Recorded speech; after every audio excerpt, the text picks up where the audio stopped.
Bienvenidos a El Amanecer Terrestre. En este podcast de entrevistas intentaremos entender toda la evolución del universo y el lugar de nuestra especie en él. Todo ello desde un punto de vista interdisciplinar e unificador, el que nos ofrece la gran historia. Soy Olga García Moreno, profesora e investigadora del Departamento de Geología en la Universidad de Oviedo, y cada 2 semanas estaré acompañada por especialistas que nos ofrecerán su manera de entender esta evolución cósmica desde sus propias disciplinas. Y me vuelve a pasar de nuevo, hoy es un día muy especial para mí y también, como en el último episodio con Michelle y Andrea, por doble partida. Me acompañan hoy en esta conversación 2 amigos, 2 grandes profesionales de la enseñanza, 2 compañeros en el trabajo de gran historia que estamos haciendo desde la Universidad de Oviedo en colaboración con institutos de enseñanza secundarias de distintas localidades de Asturias. Y 2 fantásticas personas que aportan, mediante su acción en las aulas, un gran valor a la educación de nuestros jóvenes para que nuestro mundo sea cada vez un poquito mejor. Salvador Centeno es profesor en el Departamento de Filosofía del Instituto de Enseñanza Secundaria Aramo de Oviedo. Con una amplia experiencia docente en centros muy diferentes en Asturias, desde grandes centros como donde está ahora en la ciudad hasta pequeños centros en zonas rurales, nuestros caminos se vuelven a cruzar gracias a este proyecto después de habernos conocido hace ya, digamos que muchos años. Javier Fernández Ruiz es geólogo y se dedica a la enseñanza, también en un instituto en Asturias, en el IES Posada de Llanera. Y los 2 tenemos la misma pasión por esa visión de la geología como algo totalmente interdisciplinar. Muy buenas, Salvador. Muy buenas, Javier. ¿Qué tal estáis? Buenas tardes, muy bien. Bien, bien. ¿Y tú? Encantada de teneros aquí. Un gran placer para mí tener estos 2 profesores, cada uno de un departamento distinto, como comentaba antes. Javier está en el Departamento de Biología y Geología, en un instituto aquí en Asturias, y Salvador en el Departamento de Filosofía. Y vamos a ver que los 2 llevan ya unos añitos trabajando en gran historia con sus estudiantes y espero que podáis contarme un poco sobre vuestra experiencia. ¿Quién quiere empezar? Por ejemplo, Javier, lo mismo. Venga, va.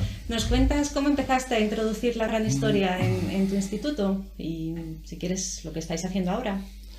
Bien, el primer año fue un ensayo con un grupo de primero de la ESO que era bastante movido, pero tenían buena cabeza, que les gustaba mucho hacer cosas, respondían bien en general a todo y como que pedían hacer las cosas muy participativas y muy... Involucrándose más en la materia, ¿no? Más y tal. Y entonces con un profesor de geografía intentamos hacer un proyectillo sobre... A él le quedaba por dar en Grecia, Roma y el creciente fértil y tal. Y yo dije, pues muy bien, yo con el Mediterráneo tengo para dar la geología de sobra. Tengo ríos, tengo cordilleras, tengo volcanes... ¿Qué más quiero? Pues lo vestimos eso de aquel mar antiguo donde nacieron las civilizaciones, etcétera, etcétera, y vemos qué más cosas se ven en el Mediterráneo. Nos acercamos un poco a todo eso donde se desarrollaba y qué pasaba en los alrededores y alrededor de esa gente, vaya, que estaban allí, y hacemos algo bonito entre 2 departamentos, además, que eso era lo interesante también del asunto, entre 2 departamentos porque para darle puntos de vista distintos, para que los guajes viesen que se podían hacer cosas diferentes y trabajar varias asignaturas a la vez sobre un tema común, ¿no? Así empezó la cosa. Así que en vuestro caso el acercamiento a la gran historia fue con un mismo proyecto desde distintas asignaturas de distintos departamentos dentro del instituto, ¿es así? Sí. Luego ya se fue vistiendo, luego repetimos cuando estos estaban en tercero, ya lo hicimos más en serio, con muchos más departamentos y muy organizados. Esto primero pues había sido una prueba a ver cómo iba. Hombre, logros, habíamos conseguido cosas, habíamos conseguido que participasen mucho, habíamos conseguido que alumnos que no lo habían hecho nada, que no lo habían hincado en todo el año, que participasen y que hiciesen cosas, ¿no? Gente que no venía, estos absentistas y tal, empezaron a venir. Yo me quedé muy sorprendido, la verdad, de aquel éxito en ese aspecto.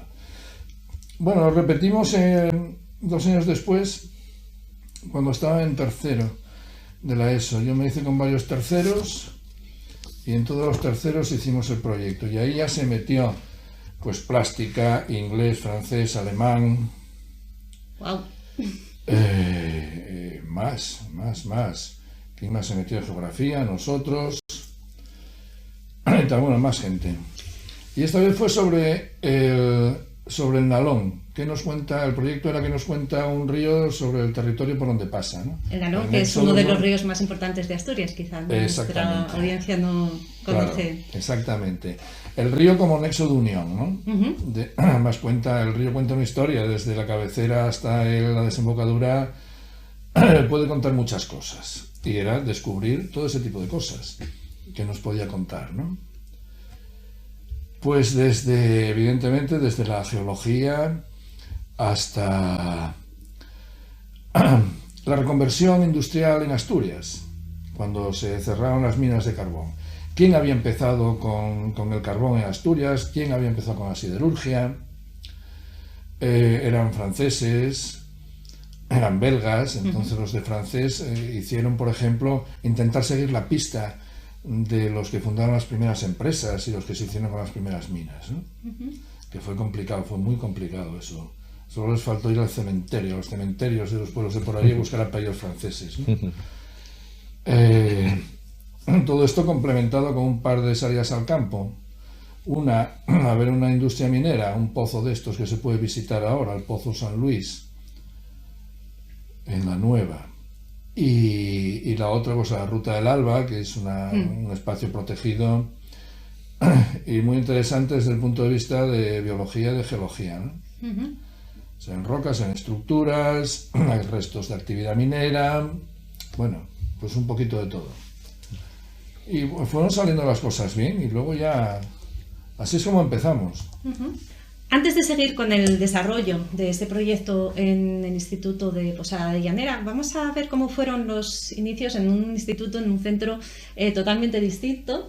El de Posada de Llanera es una localidad relativamente pequeña, no es un centro muy grande, no sé cuántos estudiantes más o menos tenéis. Bueno, pues en ese bachillerato IFP, que es lo que tiene, podemos tener 700. 700. No es tan bueno, no es tan pequeño, es un poco diferente medio, sí. La localización del otro centro del que nos va a hablar Salvador sí que es en el centro mismo de la ciudad, lo tenemos aquí enfrente de la Facultad de Geología, y es un instituto muy grande, tiene ESO, tiene bachillerato, grados, tiene ciclos también. Ciclos de formación. Sí.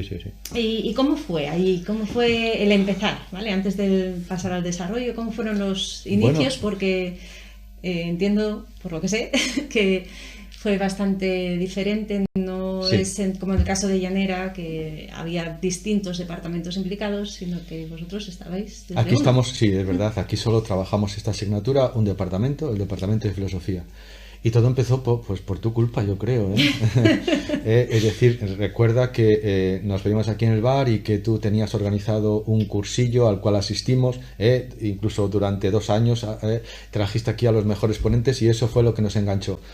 Y como pudimos poner esta asignatura en la asignatura del proyecto de bachillerato, pues no lo pensamos 2 veces, porque consideramos que esta es una asignatura que puede tener otro enfoque, que es el enfoque filosófico.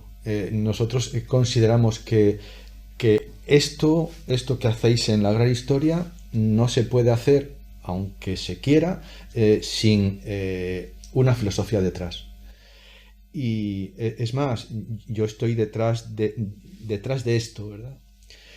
No solo con los alumnos. Ahora primero te cuento a los alumnos y después, digamos, te cuento lo que hay detrás. Porque detrás hay mucho que decir por parte de la filosofía. Mucho. De acuerdo. Que está sin hacer. Que está sin hacer. Y que nadie veo que lo haga. Esa es la cosa. Pero, sin embargo, desde el punto de vista didáctico, desde el punto de vista pedagógico, es interesante, pues por algunas de las cosas que ya dijo Javier. Los alumnos se interesan. Se interesan porque ya no es una asignatura cerrada, pueden, digamos, dilatarse o escabullirse por recovecos insospechados. Y es más, una de las normas que yo les pongo es que justamente lo que tienen que hacer es eso. Es decir, que si cogen un tema, pues tratar varias disciplinas, siempre. Salirse de la disciplina original del tema del que tratamos. Como él decía, como Javier decía, con el NALON, es decir, que ahí pues hay disciplinas como la historia, la geología, pues no sé, la hidrografía, la meteorología, incluso, ¿por qué no? Pues yo qué sé, la tecnología de los molinos, etcétera. Y todas las implicaciones sociales, de dónde vino toda la gente a currar allí, qué historia tiene detrás de esa gente, por qué vinieron. Pues eso es en lo que hay que ver cómo trabajan los alumnos. Yo he tenido trabajos realmente brillantes de alumnos, claro, estamos hablando ya no de alumnos de la ESO, sino de alumnos de bachillerato, en donde les exigimos no solo hacer un trabajo, es verdad que hay que tener en cuenta que es una asignatura solo de 1 hora a la semana, pero muchos les interesa tanto que lo hacen en casa. Y entonces la estrategia es que hagan una pequeña disertación, que la expongan mediante un PowerPoint y después, al final del curso, si acaso, no todos entran por esto, pero si acaso, hagan un vídeo. Y ahí me he encontrado verdaderos documentales hechos con el móvil, verdaderos documentales. Tengo uno sobre el sol, tengo otro sobre la droga y las implicaciones, hasta implicaciones políticas, bueno, y otro sobre ¿qué era? Sobre la luz, en fin. Tengo pequeñas grandes historias que son realmente dignas de ver, porque son pequeños documentales hechos por alumnos que se interesan por ese tema, en la medida en que desde el punto de vista pedagógico pueden salirse y pueden investigar. Me he dado cuenta de que cuando ellos investigan, cuando ellos tratan de indagar, les apetece más, no se aburren, les queda más, no memorizan, y cuando se ponen a exponerlo, lo hacen con una soltura. Y otra cosa que tienen que aprender, es verdad, que muchas veces se cortan y tal, pero al final lo hacen muy bien. Sí. Y así empezó, es decir, por aquellos cursos de formación que tú nos diste, que eran extraordinarios, que trajiste a los mejores. Yo recuerdo a Otín, vamos, era una cosa extraordinaria, y en fin, y otros muchos, ¿verdad? Que yo creo que dieron un punto de vista aquí extraordinario, necesario para el bachillerato.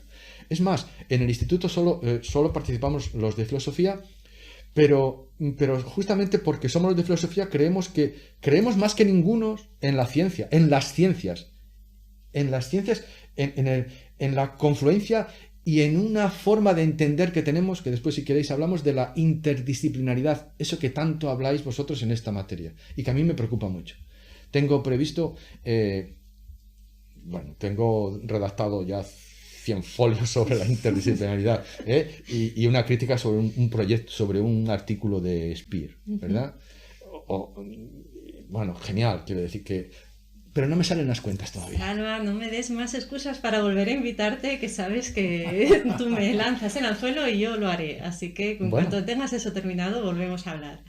Bueno, hemos hablado un poco cómo surgió la semilla en estos dos centros, y mi idea con esta entrevista y esta conversación que tenemos hoy aquí es que otros profesores que estén interesados en esta manera de aplicar la gran historia en un proyecto pedagógico del estilo que sea, pues tengan algunos ejemplos, ¿no? de precisamente lo que acabamos de hablar, cómo surgió y luego cómo se desarrolló, porque ahí está un poco el quid de la cuestión. Javier, tú nos hablabas que en principio fue dos profesores que estabais interesados en el tema, que simplemente os coordinasteis para, dentro de vuestras asignaturas, trabajar algunos contenidos en concreto, utilizando la visión o el enfoque de la gran historia. Pero luego eso ya no fue así, se desarrolló de otra manera. Ya en el momento en el que nos decías con la historia del NALON, implicando ya muchos más departamentos, ¿esto ya como centro ya tuvo algún tipo de reconocimiento? Sí. ¿O cómo fue? Porque yo creo que a mucha gente le puede interesar el cómo llevarlo a la práctica, porque muchas veces es simplemente una cuestión de voluntad de los profesores, pero un apoyo institucional también se necesita, ¿verdad? Lamentablemente sigue siendo cuestión de voluntad. En nuestro instituto, el proyecto Big History, que empezó pues, de esa manera, ahora ya es un proyecto institucional, está contemplado en la programación del instituto como un proyecto institucional. Eso quiere decir, a efectos prácticos, que a quien participa le dan una horita de dedicación que cuenta en su horario, lo cual ya es un detalle. Sin embargo, sigue siendo una cuestión de voluntad. Sí. No hemos conseguido todavía, estamos en ello, no hemos conseguido todavía que el trabajo por proyectos sea una cuestión institucionalizada ya en el instituto, que figura en el proyecto educativo y que sea, digamos, una manera de trabajar en el instituto. Por narices, venga quien venga, esto se hace así. Hemos decidido que se hace así porque hemos visto que fue una buena experiencia y tal y cual. En todos estos aspectos se pueden trabajar de esa manera o lo que quieras.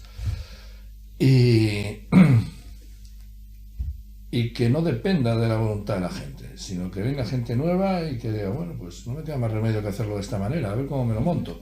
Si no sabe, bueno, pues formación y tal. La verdad es que la administración no colabora.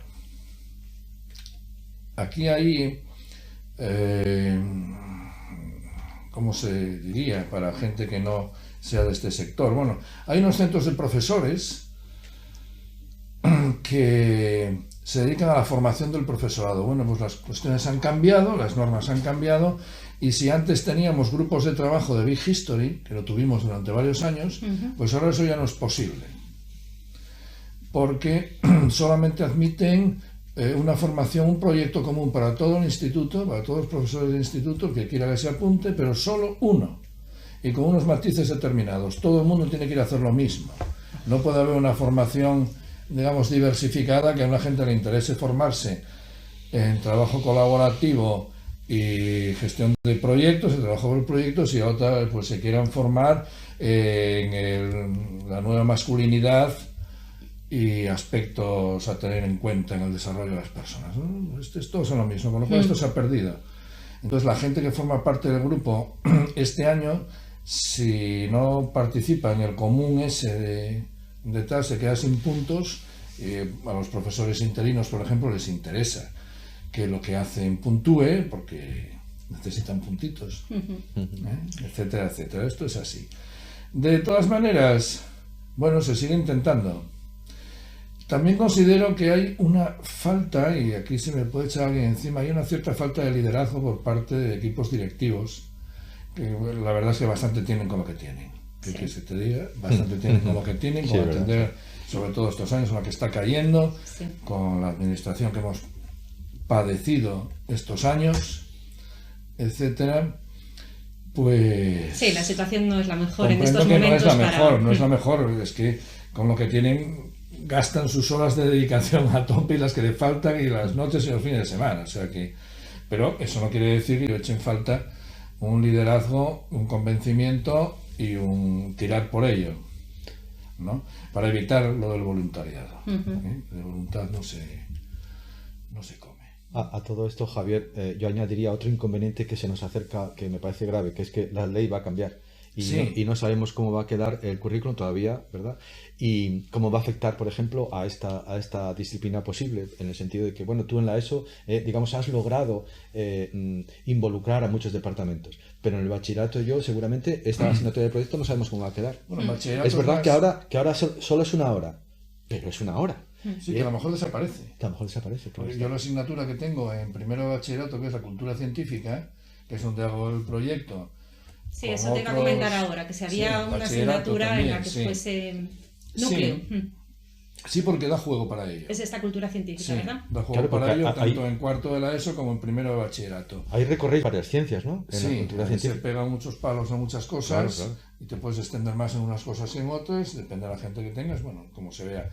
Y ahí pueden participar también profesores de otros departamentos. Pero en bachillerato, luego está la PAU, en todos los profesores ya se ponen nerviosos, porque hay que no me da tiempo, que llego tarde, como el de Alicia en el País de las Maravillas, ¿no? Aquel pesado que siempre llegaba tarde a todos los sitios. Pues existe ese comportamiento, porque tiene un hachazo encima, que va a ser la PAU, y como en la ESO pues se trabaja muy poquito, pues hay que darlo todo luego en los 2 años de bachillerato y andan a tope, ¿no? Sí.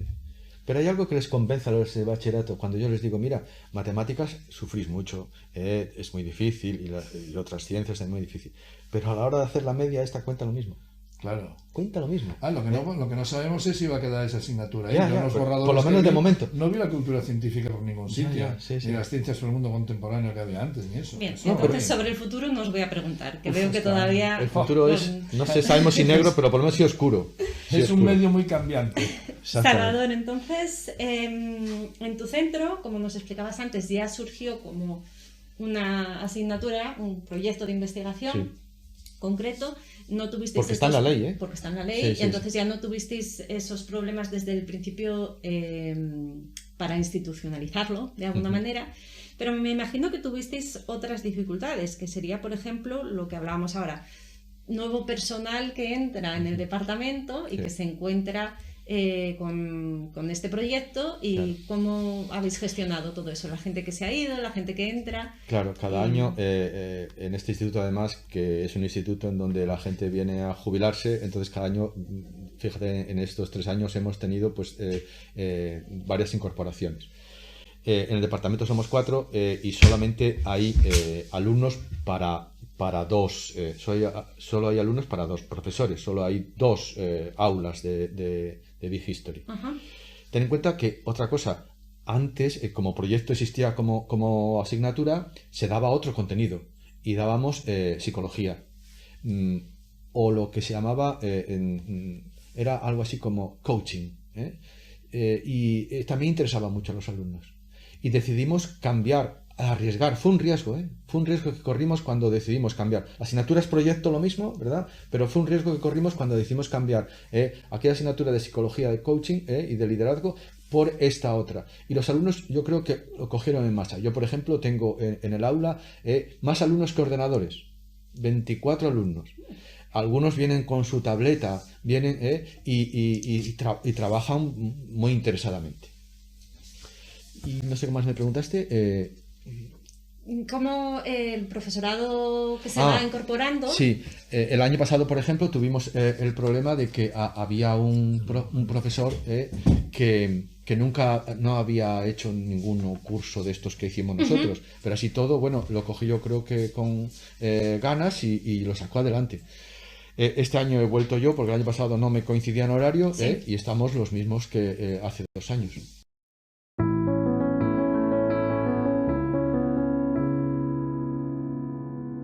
Javier, además de lo que nos has contado, una de las singularidades de estos proyectos de los que estamos hablando hoy, y creo que es para los 2 centros, si no es así me corregís, es que hay también este programa de intercambio de profesores y estudiantes con centros equivalentes en Holanda, en Países Bajos.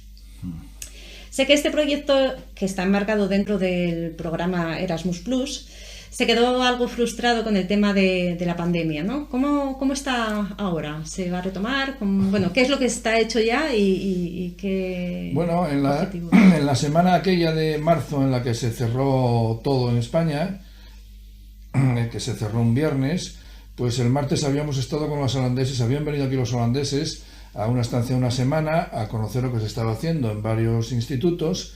Y con nosotros fueron a las médulas, porque teníamos un proyecto en las médulas con el oro, en cuarto la ESO, bueno. Era profesorado holandés que se desplazó aquí para ver qué era... para ver, y nosotros los institutos de aquí, los 3, el Aramo, el Salas y nosotros les enseñamos lo que estábamos haciendo. Y las posibilidades, más que lo que estábamos haciendo, las posibilidades que tenía la forma de trabajar que teníamos en cada uno de ellos, ¿no? Y bueno... Seguimos manteniendo contacto con ellos, hemos tenido entrevistas o reuniones virtuales en varias ocasiones y seguimos en ello. Nuestra intención es que este año los chavales a fin de curso, en mayo o tal, puedan tener una jornada de contarse virtualmente lo que están haciendo en cada sitio, lo que han hecho de proyectos este año y tal, que lo vean, unos y que lo vean otros, y queríamos el año que viene a ver si podemos hacer ya lo de la movilidad de los alumnos, profesores y alumnos, irnos a Holanda, que vengan por aquí Y también hay un centro italiano, me parece, que está moviéndose. En Milán. Aquí la burocracia es muy complicada, complicadísima. Cuando empezamos con el proyecto nos decían en el Centro de Profesores Recursos, nos decían que esto prácticamente exigiría la dedicación de una persona en el instituto. Madre mía. Y, macho, de eso no hay, si no nos lo dan, ¿cómo quieres que lo hagamos, nena? Es que era para decir lo que es esto, ¿no? Es muy complicado, parece que burocráticamente es una cosa loca. De nuevo hay que poner mucha voluntad para Sí, que salga adelante. Y entonces a lo mejor, bueno, claro, esto es lo que pasa, que hay una subvención, ¿no? Hay una subvención y hay una pasta para moverse. Sí, me ayuda a la Y movilidad. si no, pues hay que hacerlo a pelo. Claro. Pero es que dan ganas. Si hubiese pasta, si la gente tuviese pasta, dan ganas de hacerlo por nuestra cuenta y tal. Entonces, quizá lo organicen ellos, que seguramente lo tienen más fácil. Vale, entonces sigue en los dos centros la idea de hacer este intercambio. En el Aramo quizá Sí. menos, ¿eh? Esa idea de intercambio nos resulta más costosa quizá. Primero porque para empezar el año que viene no sabemos quiénes vamos a estar Claro. en este proyecto. Yo no sé si continuaré y Manuel seguramente que, bueno, ese ya ha avisado que se retira, con lo cual uno ya va a ser menos.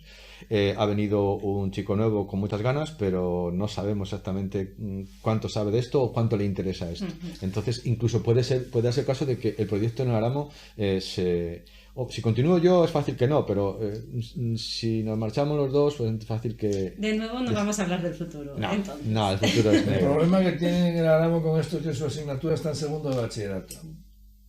Y en segundo de bachillerato es el curso duro, Claro, sí, donde las cositas que se puedan hacer se hacen en octubre o noviembre. sí. Y a partir de ahí no se menea a nadie porque acaban el curso en mayo Claro, por eso... y no tienen tiempo para nada. Por eso yo les pido que el trabajo tenga que estar entregado antes de Semana Santa, fíjate. Y Claro. después de Semana Santa, como solo tenemos una hora a la semana, que 2 o 3 expongan el trabajo. Claro. Lo único que pueden hacer a lo mejor es el vídeo, ¿verdad? Que expongan el trabajo en la tercera evaluación. Y justamente esa exposición, yo pensé que iba a ir solamente el que exponía, pero resulta que van todos encantados Muy allí claro. a ver la exposición. Claro. Van encantados. Claro. Pero Es como que- ya tienen el trabajo hecho, les resulta amena la asignatura Es que al y final- la eligen por eso. Al final eso les encanta. Claro.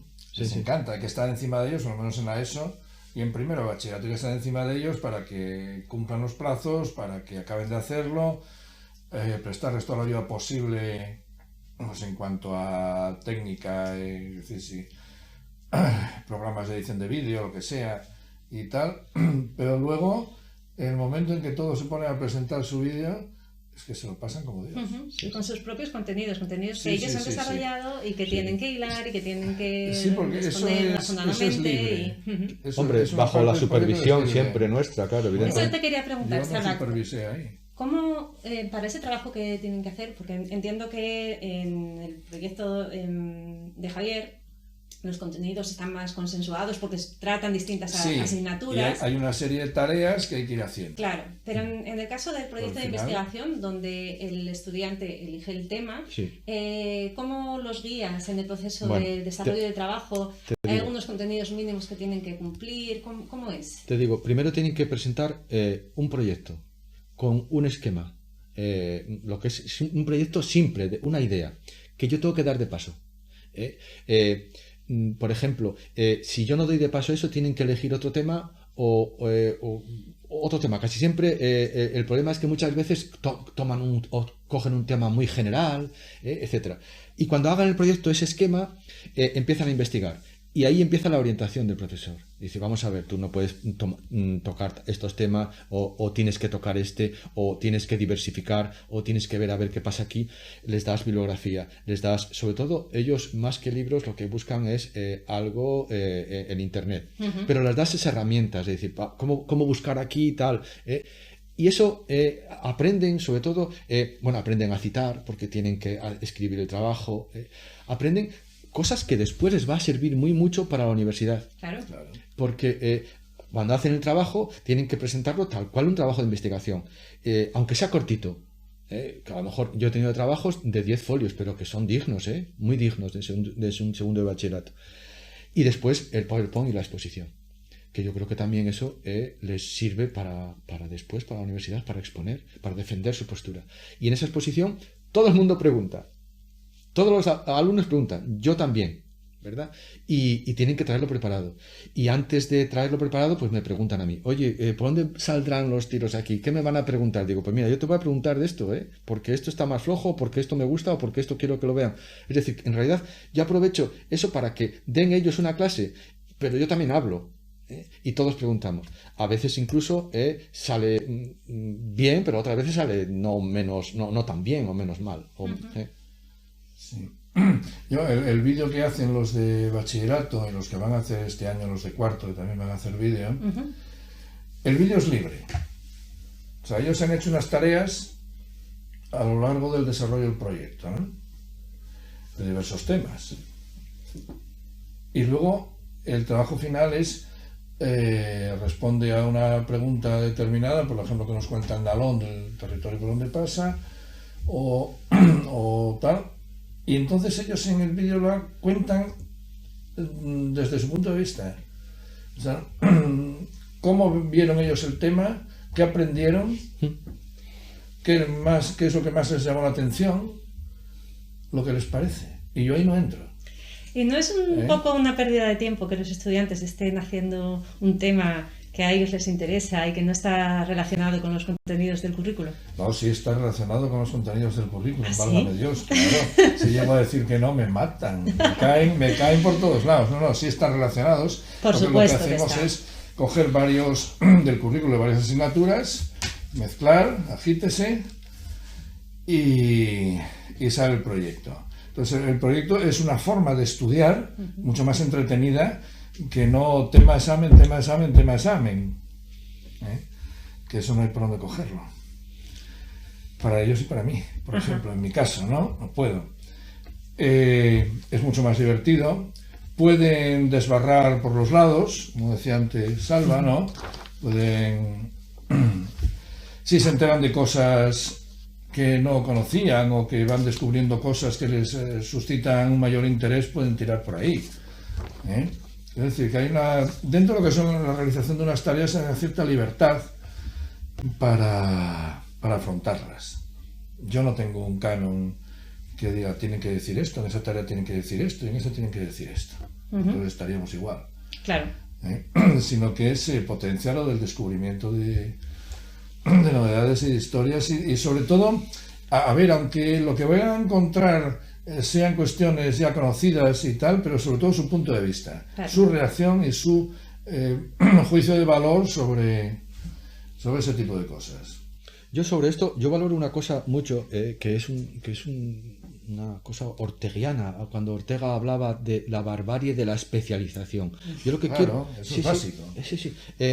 Yo lo que quiero es que aprendan una cosa, que un problema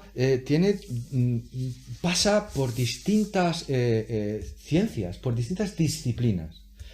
Y esa yo creo que es la tarea fundamental. Mira, yo les pongo como ejemplo los vídeos esos que hay sobre la sal, sobre el oro, todo eso, de las pequeñas grandes historias. Cuando les explico esto, digo, mirad, una cosa es la historia, que se toma como un desarrollo diacrónico lineal del tiempo, en donde van pasando acontecimientos. No, vamos a pensar como gran historiadores. ¿En qué consiste este desarrollo? En que ya no es una línea, sino que es un conglomerado de líneas y de relaciones. Es verdad que no todas con todas, como se dice muchas veces inadvertidamente. No, aquí no todas con todas, pero sí algunas con algunas. Y se trata de ver, vamos a ver, si vamos a ver la marihuana, como hizo una vez un trabajo una cría, vamos a ver, tiene implicaciones químicas, tiene implicaciones históricas, tiene implicaciones políticas. Fíjate que uno me hizo un trabajo sobre el barro, y le dije, bueno, vamos a ver, desde el punto de vista químico, ¿el barro qué es? Bueno, arcillas, ¿qué elementos químicos tiene? Desde el punto de vista geológico, ¿verdad? Cuando se forman los terrenos de aluvión, etcétera. Y después, digo, ¿y tiene algo que ver con la guerra? Digo, pues claro, no se me ocurría nada. Digo, mira, cuando la Segunda Guerra Mundial llega Hitler a Rusia, se embarran y quedan allí embarrados. O sea que el estratega militar también tiene que tener en cuenta en qué consiste el barro y dónde hay barro, para no pasar con sus tanques o sus caballos por allí. Es decir, que hacer un trabajo sobre el barro, y dices, pues esto no tiene ni pies ni Ya, cabeza. se le saca Pero se le saca punto al partido que sea. justamente cuando empiezas a desarrollar por otras ciencias. Y dices, bueno, en el fondo, ¿están unas ciencias interrelacionadas con otras? Pues sí, claro, tú que eres geóloga, sabes, por ejemplo, que puedes encontrar en una piedra, ¿verdad?, cristales.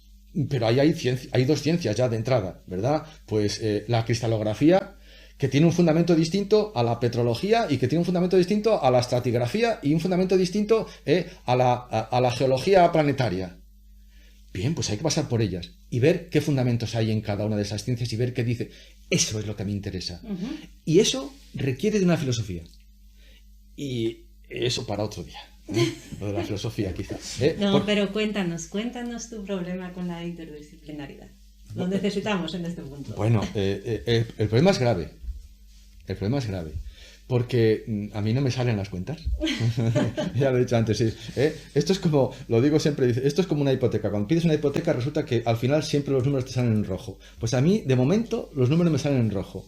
Es decir, que leyendo a Speer, leyendo a David Christian y a los grandes, digamos, de la gran historia, resulta que ellos utilizan una filosofía que yo llamo una filosofía espontánea.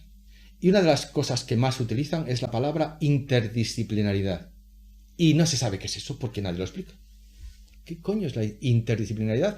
¿Y cuántas clases de interdisciplinaridad hay? Porque hay muchas, hay diferencias, ¿verdad? Porque si yo entiendo que las ciencias son como campos, cada ciencia estudia un campo, pero unas pueden estar involucradas en otras, como he dicho antes. Sí, decir, las intersecciones las que intersecciones, haya. Sí, incluso, ¿a qué llamamos entonces interdisciplinaridad? ¿A esas intersecciones o a los campos vacíos que quedan entre las ciencias de las cosas que todavía se desconocen? Por ejemplo, es decir, para diferenciar dos tipos de interdisciplinaridad. Vale, muy bien. En cualquier caso hay una cosa muy clara. Si yo estoy en matemáticas para demostrar el teorema de Pitágoras, evidentemente no puedo acudir a la química. No puedo. Es decir, por más que yo haga el teorema de Pitágoras con un bolígrafo, ¿verdad?, y estudie la tinta químicamente de ese bolígrafo, no llego al teorema de Pitágoras nunca.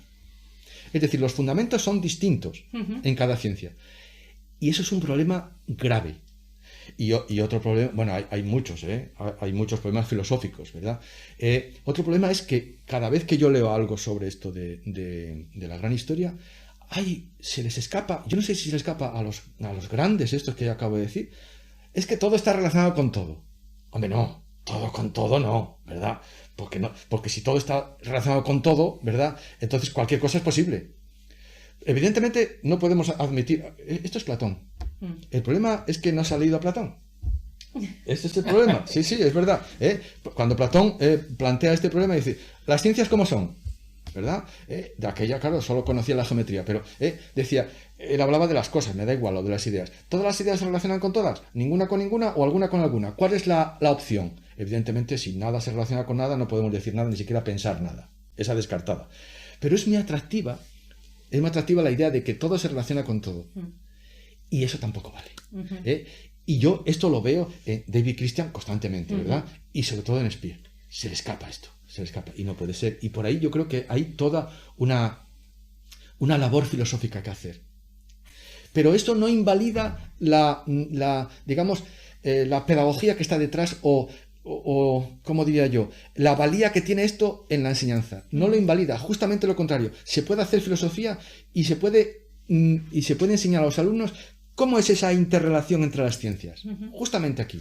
Por eso yo lo he elegido. Completamente de acuerdo con lo que estás exponiendo y sí que hay ese espacio todavía para el desarrollo de una teoría de la gran historia y los aspectos relacionados con la filosofía que nos estás explicando de una manera tan clara y maravillosa.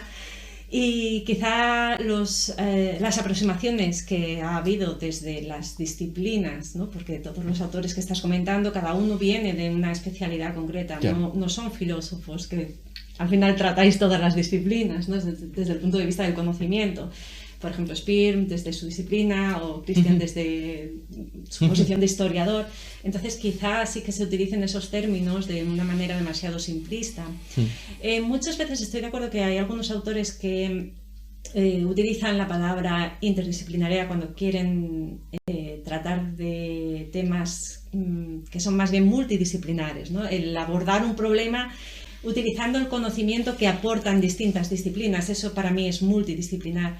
Y por lo que yo puedo entender de estas obras que estás mencionando, de los grandes historiadores, sí, sí. Cuando se refieren a interdisciplinaria se refieren a la manera de enfocar un problema concreto desde un punto de vista más amplio. Pero hacen trampa. En el que quizás no todo está relacionado con todo, pero sí que se atraviesan, no se utilizan simplemente y se juntan distintas disciplinas, sí, que eso sería la multidisciplinaridad, sino que se atraviesan. Yeah. Y se utilizan también los huecos, ¿no? Porque, de los que hablabas antes, sí, porque a la hora de resolver problemas, pues estoy pensando ahora el caso de la geología planetaria, ¿no? Sí, Vamos sí, a poner un ejemplo, que es desde donde yo me aproximé a la gran historia. Yo me di cuenta que desde mi formación como geóloga tenía conocimientos insuficientes para responder ciertas preguntas que todavía tenemos sobre la formación de la Tierra y el sistema solar a través del estudio de los meteoritos, ¿no? Y esos problemas, que son nuevas cuestiones sin resolver en el conocimiento científico, deben abordarse de las dos maneras, utilizando el conocimiento de distintas disciplinas con la multidisciplinaridad, pero también en equipos que trabajen de manera conjunta. Y trabajar de manera conjunta para desde distintas disciplinas dar una respuesta a un problema que está sin resolver es lo que la gran historia, yo entiendo, que propone como interdisciplinaridad.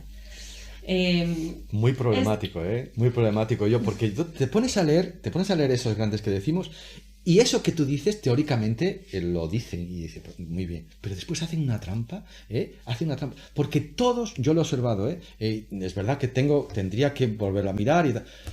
¿En qué consiste la trampa? En el reduccionismo fisicalista a su disciplina, o sobre todo a una disciplina que es la química o la física, y todos terminan diciendo todo es física, todo es energía, o el problema de la complejidad de la energía. Pero ojo, y otro problema, el problema de la finalidad, de la teleología del universo, otro problema que está ahí funcionando y que constantemente está entre las frases. Hay que leerlo entre líneas, pero eso es un problema gravísimo, que no tiene fácil solución. Problemas muy graves, que vienen de la historia de la filosofía, vienen Pues bien, esperamos deseosos ese trabajo que estás desarrollando para seguir con este tema. Eso se puede llevar toda una vida, en otro episodio.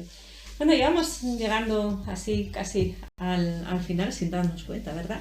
Y como no os voy a hablar ni preguntar sobre el futuro, que ya hemos visto que es incierto, negro. Yo quería destacar el papel que ha tenido el Big History Project. El Big History Project, que para los que no lo sepan, es una parte de la gran historia que se ha dedicado durante unos años a través, sobre todo, de los trabajos de David Christian en la Universidad de Macquarie en Sydney, Australia, a desarrollar estos materiales en inglés que se utilizan en muchas escuelas de enseñanza secundaria y bachillerato en todo el mundo, mediante un curso online que es accesible gratuitamente, y que ya marca los contenidos que debería tener un curso estándar de gran historia. Yo sé que en Holanda, por ejemplo, el desarrollo de los cursos de Big History en estos institutos está basado en estos materiales del Big History Project, pero no es el caso de los institutos aquí en España, en el caso de Asturias. Es que se plantea como asignatura, y aquí como asignatura no cabe, a no ser en el proyecto que hacen aquí en el Aramo, ¿no? Pero a mí no me cabría como asignatura. Yo tengo que utilizarlo de otra manera. Claro, al ser un proyecto que involucra distintos departamentos y se va a tratar desde distintas asignaturas, aunque de todos modos se podría de alguna manera también utilizar esos materiales para cosas concretas, ¿no? Quizá como antes hablaba Salva con la visualización de esos vídeos, ¿no? De las pequeñas grandes historias. Eso no es del Big History Project en concreto, es del History Channel, me parece, ¿no? Que se realizó ya hace unos años esta serie documental documental sobre pequeñas grandes historias. Pero desde el punto de vista didáctico está muy bien, aunque es problemático, vuelvo a decir, filosóficamente da muchos problemas, pero justamente, bueno, para plantear los problemas filosóficos está genial. A mí me gustan mucho las pequeñas grandes historias, es lo que estoy haciendo. Sí, es lo que hacemos en realidad. Y me viene muy bien porque toca temas muy concretos, relativamente concretos, poco amplios, por decirlo de otra manera, como puntuales, ¿no? Y ahí es donde nosotros podemos actuar en un curso determinado de la ESO de bachillerato, con varios departamentos, con distintos puntos de vista sobre un hecho relativamente concreto. Los dos últimos proyectos fueron el oro de las médulas y los romanos, y el wolframio en la Segunda Guerra Mundial. Cosas relativamente puntuales, ¿no? Pero que sí fueron atacadas desde varios puntos de vista diferentes, sí, como pequeñas grandes historias, sin tener que ser un curso de Big History. Sí, pero lo bueno de eso es que cogen y atraviesan distintas disciplinas, geografía, ¿verdad? Química, física, y van recorriéndolas justamente a la vez. Y yo creo que a la vez. Y ver qué implicaciones tiene la forma de hacer de unas en otras y en las cuestiones sociales. Y en la tecnología. Los problemas tecnológicos casi siempre, casi todos, lo mismo que los problemas éticos, casi todos son de carácter interdisciplinar. Claro. Casi siempre. Porque y a veces hay contradicciones terribles. Por ejemplo, un problema de interdisciplinaridad entre la medicina y la biología. Hoy sabemos, ¿verdad?, que un biólogo trata temas que tienen en común con un médico. Pues, por ejemplo, un tumor cancerígeno lo trata el biólogo. De hecho, hay analistas en un hospital, hay analistas que dicen, este tumor es cancerígeno. Y diría, pues qué tumor más precioso, diría pero el médico tiene que extirparlo. El médico tiene que, claro, informáticos. Por imagen de todas estas cosas, están metidos los telecos. Pero es que da para mucho. Claro que da para mucho. Sí. ¿Y de cómo vinieron aquí los romanos a llevarse un elemento químico que resulta que se formó en las estrellas moribundas de aquella manera y que curiosamente fue a quedar en este planeta, que luego se concentró para poder dar yacimientos? Entonces, cuando llegaron los romanos, resulta que mandaron unos espías delante, que la gente de sociales les llama grandes geógrafos y tal, ¿no? Pero eran espías, iban a ver qué había, ya me contarás. Y de repente reorganizaron a toda la gente que había en el contorno para que trabajasen para ellos. Esa gente vivía de una determinada manera. Vemos los castros, cómo se organizaban para vivir, cómo cambiaron esos castros cuando empezaron a trabajar para los romanos. Bueno, hay un mogollón de cosas ahí, y como el wolframio de la Segunda Guerra Mundial, exactamente lo mismo.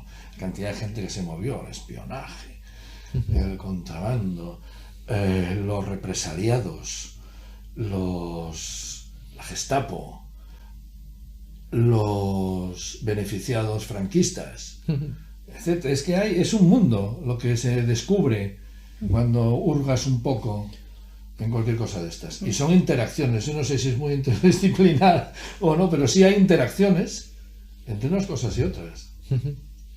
Pero a veces esas interacciones son contradictorias, que es lo que a mí ya me llama la atención. Como lo que acabo de decir, entre la medicina, la biología y la ética. Por eso estos problemas surgen, los problemas de bioética, son problemas que hay entre medicina y biología en realidad, ¿verdad? Pero está muy bien que los chavales descubran este tipo de cosas, claro, que de otra manera no las iban a descubrir, que descubran que las ciencias, vomitar para su examen siguiente y que descubran ¿no? que las ciencias son inconmensurables, y no solo las ciencias, sino que los hechos científicos tienen repercusiones en las sociedades, y a veces graves, y las sociedades funcionan de una manera o de otra. Y a veces una chorrada, por decirlo de una manera, de este tipo implica un cambio social impresionante para generaciones. Es lo que se está descubriendo ahora con estos grandes, con estos metales preciosos de los móviles, que lo hay en pocos sitios y de repente resulta que un sitio olvidado va a ser muy rico porque se descubre ahí una mina. Muy bien, pues habéis respondido sin que yo Da para seguir hablando haya todo lo hecho que casi quieras. todas las preguntas que tenía preparadas, las habéis ido respondiendo y ha sido un placer teneros aquí. Quiero hacer la pregunta final que siempre hago, que es sobre vuestra impresión al ver la foto del amanecer terrestre. Bueno, un placer. ¿Quién estuviera allí? ¿No? Como decía que era Alforges, dice, yo con estos pelos. Sí. ¿Salvador? Sí. Bueno, a mí me llama la atención que les haya llamado tanto la atención eso. Me llama la atención que a algunos científicos les haya llamado esa foto la atención cuando la globalización ya se había logrado antes, quizá. Es más, los españoles la habían circuncidado la primera, circunvalado más bien. Y entonces, ¿por qué llama la atención? Porque se ve de un vistazo todo, ¿verdad? Exacto. Se ve la Tierra, se ve la Tierra. Se ve de lejos. Se ve de lejos, sí. Y se ve como frágil y esas cosas. Se ve en el espacio, claro. Sí. Se ve. Y quizá eso, Speer dice que alentó su idea de la gran historia, pero que también alentó seguramente los movimientos ecologistas, porque se ve la Tierra frágil. Yo no estoy tan seguro de que eso sea, pero bueno, digamos que como visión pedagógica a lo mejor sí que influyó algo, o al menos desde el punto de vista psicológico en él sí parece que influyó. Pero es sorprendente, ¿por qué no antes, verdad? ¿Por qué no antes? Esa es la cuestión, nada más. Muy bien, pues muchas gracias. Lo vamos a dejar aquí. Gracias a ti. Ha sido un placer. Muchas gracias. Y a seguir con esos proyectos que, como sabéis, sigo de cerca. Seguiremos.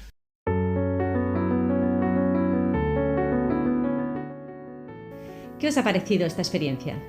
Contando su trabajo con los estudiantes de secundaria y bachillerato, hemos hablado de las pequeñas grandes historias, de interdisciplinariedad y multidisciplinaridad, del Big History Project, de los grandes gran historiadores, en fin, todo un regalo de nuestros invitados de hoy para entender una de las aplicaciones de la gran historia, como una herramienta docente que espero que poco a poco vaya instaurándose en nuestro sistema educativo. Una vez más, y si ya has llegado hasta aquí y te ha gustado este episodio del podcast, te invito a que compartas, comentes, a que me regales amor en forma de corazoncitos o likes para poder seguir adelante con este proyecto. Nos encontramos de nuevo en el siguiente episodio y ya sabes, ahora que has visto el amanecer terrestre, por favor, no te vuelvas a dormir.